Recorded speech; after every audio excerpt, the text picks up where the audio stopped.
The diary, or personal journal, is both an artifact which documents personal reflections on life as one lives it, and a work of literature. There's something so viscerally appealing about the way diaries allow us not only to follow the intimate events of another's life wherever fortune or misfortune has led, but also to judge the diarist's honesty, sincerity, and capacity for self-understanding without leaving the comfort of our personal moral vantage point. Diaries can take many different forms and can fulfill many different purposes.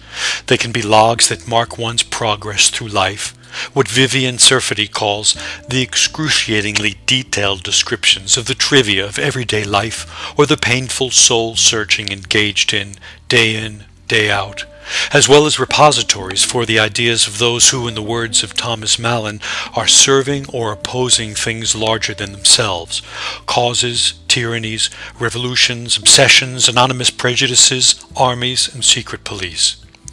In reading modern scholarly work on diaries, one of the most consistently cited writers is novelist and critic Thomas Mallon, whose work, A Book of One's Own, provides a sweeping yet intimate vision of the Western diary, from the Enlightenment to the dawn of the computer age. Mallon's book offers such a riveting view of the voices from the past held in written diaries that one can't help but lament the decline of the form in our day. But of course, though the print diary may be a vanishing breed, journaling is still alive and well in the form of the personal blog or online journal and diary. Online diaries are the newest chapter in the long tradition of personal journals, though many will say that the technology that sustains them has changed something essential in their nature. What is undeniable is the clear connection between paper and online diaries, in spite of what has been called the transformative effects of the digital medium. This project is intended to investigate if the technological shift from print to digital has indeed transformed the diary in some essential way, or if what has been created is simply a continuation in a long line of diaries.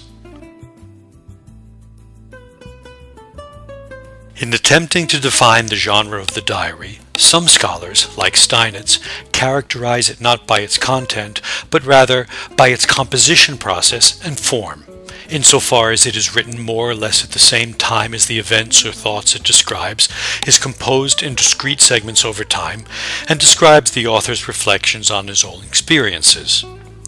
The origins of the modern print diary in the English-speaking world can be traced back to the 16th century and consist of two forms, which Steinitz identifies as diaries devoted to the preservation of experience, such as travel and social events, and diaries of self-expression, which have their roots in the 17th century Protestant religious tradition of spiritual reflection.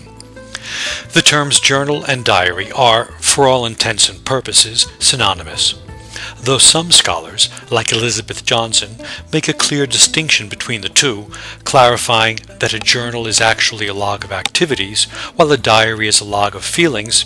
She soon takes it all back and advises us to use the words interchangeably.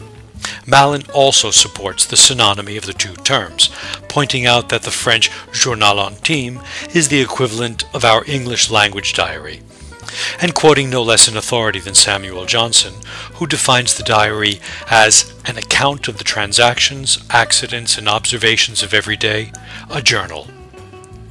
The approach that Mallon takes in schematizing the diary into subgenres by the author's role, for example, chroniclers, travelers, pilgrims, etc., is not typical of a more traditionally academic view. Most of today's theorists tend to categorize the diary either by its contents, for example, personal thoughts versus chronicles of facts, or by its intended audience, whether it be the writer himself or the public. The concept of an audience may seem to contradict the common assumption that diaries are always intended to be highly personal, hermetic documents of private expression, rarely if ever shared, if read at all. Accepting the essentially communicative nature of the traditional print diary, even when it's not primarily intended for sharing, naturally reveals a conflict between the private and public spheres, which is not typically associated with the genre, though it is one of the most often discussed aspects of today's online version of the diary. Why do people bother to write diaries? Though the need for reflective and communicative expression is part of the larger purpose behind keeping a diary, trying to reduce the motives for any such complex human act to a single intent would be simplistic and misleading. Among scholars, though the discussion of the why behind journaling often includes the need for reflection, communication, and preservation of memory, it always seems to return to a more basic primal goal, which is to leave tangible proof of one's life after one leaves the world. Malin's discussion inescapably returns to one thing: the need to know that someone, somewhere, someday may read one's word, and thus keep the author from slipping into oblivion. If writing down our most intimate thoughts is just another misguided attempt of man to fight against his own mortality, reading diaries, especially of those who are gone, is especially poignant. The diary, like most other genres of literature, has already been added to the larger transition of writing from the print to the digital medium. Though the terms weblog, blog, online diary, and online journal have been used interchangeably, all of these can represent the digital descendant of the print diary, though they can also sometimes refer to very different genres of writing. Blogs can be driven by commercial, political, or institutional needs, but it's when they center on the personal that their content most resembles that of the traditional diary. So, personal blogs, online personal journals, and online diaries can be seen as virtually identical formats, all existing within the overall genre of the blog. As heir to the diary, the personal blog, online personal journal, and online diary are responsible for what Vivian Serfati calls upholding a long tradition in self-representational writing, while embodying a new literary form. Online diaries, just like their earlier print counterparts, can be analyzed in several different ways. One important structural characteristic is accumulation. Accumulation refers to the additional content that web technology makes possible, like graphics, hyperlinks, voice, and music, which indicate the author's attempt to show as complete a picture of himself or herself as possible. The addition of ephemera to the online diary is not unlike the inclusion of locks of hair, photos, clippings, doodles, invitations, poetry, or other objects to the print diary, and so is not completely new. Examples of accumulation are easy to find in online diaries. Chuchi's Hideaway, an online journal kept by Chia Wilkes, meant to provide an online refuge of her thoughts, is a clear example of accumulation, built on a pink checkered background with butterflies and snapshots of the author. One is as likely to find a photo of the diarist out with friends on karaoke night, or links to other blogs, as cut and paste questionnaires, poems, or song lyrics from other web content. It's not just the young who are taking advantage of the technological potential the online diary offers to append multimedia content to one's personal thoughts. Frico, an online moniker, has created a rather traditional style to her diary, Frico's World, something resembling a personal annotated scrapbook. The additional content she adds is usually connected to her daily entry. It may be an actual photo of her garden or dog alluded to in her writing, or of a product mentioned in a conversation from which she quotes. All the reasons that one may have to keep a print diary also apply to online diaries. The technology behind the online diary can fulfill all of the previous goals, but precisely because the web is defined by interconnectivity, it greatly magnifies the potential for communication. The communicative nature of online diaries has the potential to be explicit, since readers can comment online, engaging the authors who can respond. Scholars have characterized this kind of journaling as an act of disclosure or a ritual of exchange. Some diarists make a conscious decision not to allow the presence of readers to affect their self-reflection. Tab, an online nickname, the author of a journal titled All Agog, is adamant in her bolded mission statement that her writing will be purely for herself, and that she will avoid any attempt to pander to a public in the hopes of gaining readers. No, fair people, this blog is for me, my thoughts, my dreams, my goals, my downfalls. In spite of her best efforts to stay faithful to her stated mission, Tab betrays her awareness of the presence of an audience, often forgetting herself and directing her thoughts to her dear readers. Not all diarists are interested in conversing with their readers. In the same way as the solitary basis of diaries turned out to be a myth, reciprocity is not a standard feature of blogs. Herring notes that still half the number of internet diaries turn out to be non-reciprocal. In fact, the key to maintaining the private flavor of an intimate act would be to behave as if no one were watching, an ability that some diarists seem to have developed quite effectively. In his diary entitled, "What Am I Here For? Daily Reflections on Purpose and Meaning in Life," an anonymous author, who has chosen not even to use a pseudonym in his writing, has created a clean, spare space in which he ruminates on his life, sometimes on social issues or politics, with no added pictures or web content. While he does receive an occasional comment from a scant readership, he never seems to directly address a reading public, displaying a monk-like concentration on his purpose, which is, in his own words, "What am I here for?" But the presence of the reader is real for him.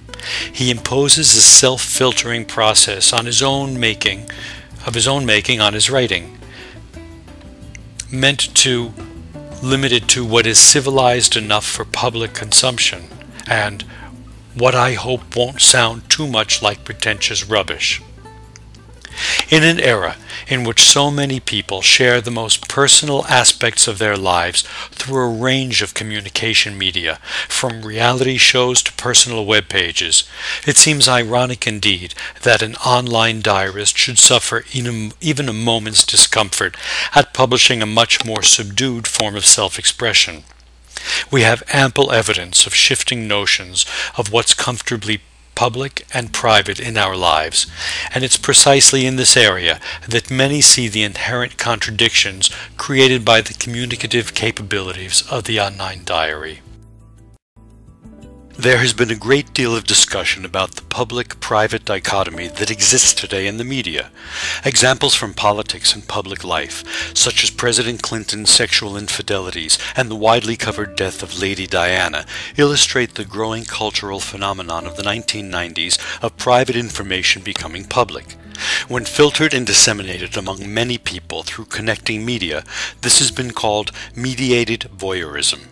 As successful reality media products like Survivor, The Bachelor, The Biggest Loser, and Jersey Shore seem to indicate, there's a sense that bearing one's all in public is a cathartic process that can lead to healing or redemption.